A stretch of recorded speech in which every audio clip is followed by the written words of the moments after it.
Kita akan lanjutkan pembahasan kita tentang taqsimul fi'li bin nadhari ila maf'ulihi, yaitu pembagian fi'il ditinjau dari objeknya.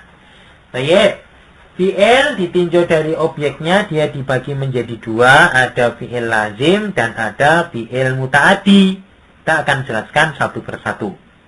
Baik, apa itu fi'il lazim? Di sini disebutkan fi'il lazim adalah fi'il yang tidak membutuhkan adanya objek. Sekali lagi, fi'il lazim adalah fi'il yang tidak membutuhkan adanya objek. Dalam bahasa kita sering kenal bahwasanya kalau ada kata kerja yang dia tidak butuh objek, dinamakan sebagai kata kerja intransitif, ya, kata kerja intransitif, yaitu kata kerja yang tidak butuh adanya objek. Nah, dalam bahasa Arab dia dikenal dengan fi'il lazim.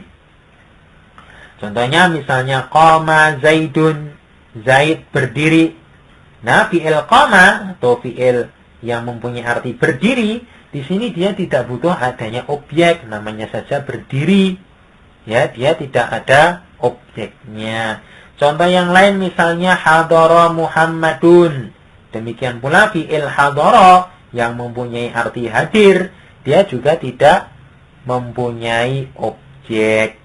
Contoh yang lain supaya dapat dipahami misalnya jalasa aliyun, ya, Ali duduk.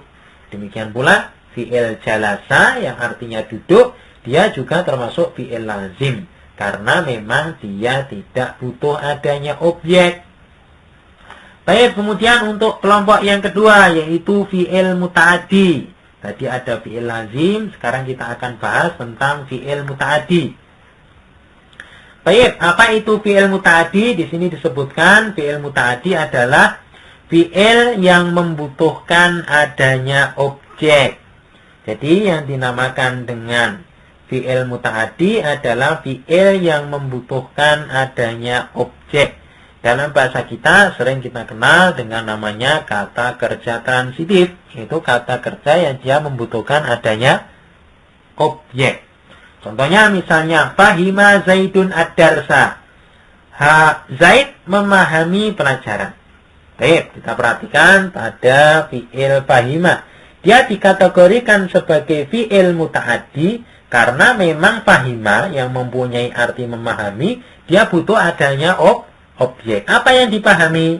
Oh, ternyata yang dipahami adalah ad-darsa, yaitu pelajaran. Nah, karena fi'il fahima dia butuh objek, dalam hal ini adalah ad-darsa, maka fi'il fahima dia dikategorikan sebagai fi'il muta'addi. Kemudian contoh yang lain kita sebutkan di sini. Syariba Muhammadun al-asala. Muhammad minum madu. Demikian pula fi'il syariba dia juga ada objeknya, yaitu al-asala, madu. Oleh karena itu, maka dia dikategorikan sebagai fi'il muta'addi. Baik, kemudian contoh yang lain misalnya akala aliyun al-khubza. Ali makan roti. Nah, namanya saja fi'il yang mempunyai arti makan, yaitu akala. Tentu ada sesuatu yang dimakan, berarti butuh adanya objek. Oleh karena itu, fi'il akala dia dimasukkan ke dalam kelompok fi'il muta'addi. Baik, sekarang kita akan belajar tentang cara membuat fi'il muta'addi. Mungkin ada orang yang bingung. Loh, kalau misalnya tadi dikatakan hadoro, ya, tadi dikatakan hadoro, hadir misalnya. Kalau kita ingin menjadikan menjadi suatu fi'il yang artinya menghadirkan, bagaimana? Nah, ini tentunya ada caranya. Baik, sekarang kita akan belajar cara membuat fi'il muta'addi. Baik, bagaimana cara membuatnya? Yaitu kita katakan di sini, ya, sebagai cara yang pertama yaitu dibuat mengikuti wazan atau pola fa'ala. Jadi fi'il lazim tadi diikutkan dengan wazan fa'ala. Contohnya misalnya hasuna, yang artinya baik atau bagus. Maka tatkala kita ikutkan dengan wazan fa'ala sehingga menjadi hasana, artinya sudah lain. Ini artinya sudah memperbaiki atau membaguskan. Kalau namanya saja memperbaiki atau membaguskan, dia tentunya butuh adanya objek sehingga menjadi muta'addi. Contoh yang lain misalnya sahula, artinya mudah. Kalau saya menginginkan artinya memudahkan, bagaimana? Gampang. Caranya yaitu diikutkan wazan fa'ala sehingga menjadi sahala yang mempunyai arti memudahkan. Baik, kemudian cara yang kedua yaitu dibuat mengikuti wazan atau pola af'ala. Contohnya misalnya kharaja yang artinya keluar. Kalau kita ingin artinya mengeluarkan, bagaimana? Diikutkan wazan af'ala.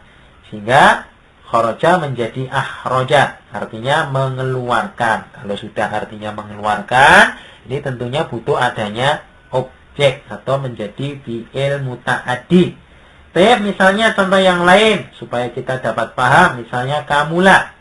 Kamula ini artinya sempurna, artinya sempurna. Kalau kita menginginkan artinya berubah menjadi menyempurnakan, bagaimana?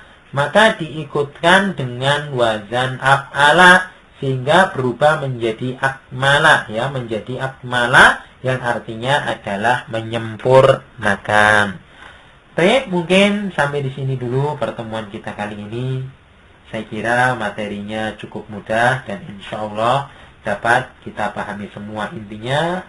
Bagaimana kita dapat membedakan antara fi'il maklum dan fi'il majhulnya. Ini sangat penting. Kemudian kita juga hendaknya tahu bagaimana cara membuat fi'il majhul. Ya, ini suatu pembahasan yang sangat penting. Kemudian kita tadi juga telah membahas tentang pembagian fi'il ditinjau dari objeknya. Ada fi'il lazim dan ada fi'il muta'addi. Itu merupakan pembahasan-pembahasan yang cukup penting.